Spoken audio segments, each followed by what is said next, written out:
Dans l'étude, dirigée par le professeur Christina Sagioglou, 500 hommes et femmes ont reçu une liste d'aliments contenant un nombre égal d'aliments sucrés, salés, acides et amers.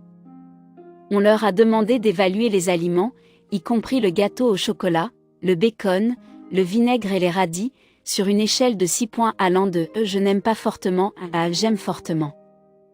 Les participants ont ensuite rempli 4 questionnaires de personnalités distincts.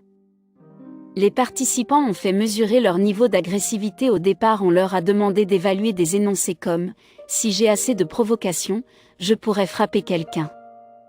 On leur a ensuite demandé d'évaluer des phrases qui étaient censées évaluer les traits de personnalité du machiavélisme, de la psychopathie et du narcissisme.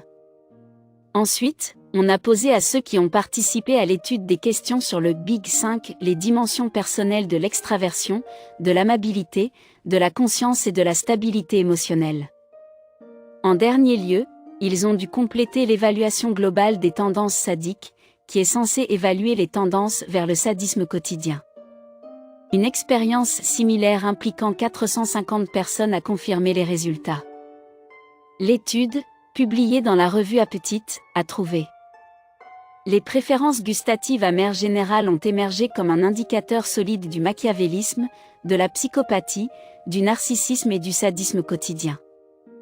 Les chercheurs ont également dit que des traits tels que le caractère agréable, le degré de gentillesse, de sympathie et de coopération d'une personne avaient une corrélation négative avec une préférence pour les aliments amers.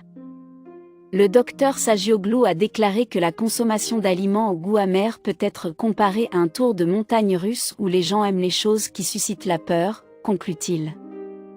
Nous avons trouvé des corrélations particulièrement fortes avec le sadisme de tous les jours, qui est une construction liée au masochisme bénin, la jouissance d'activités douloureuses.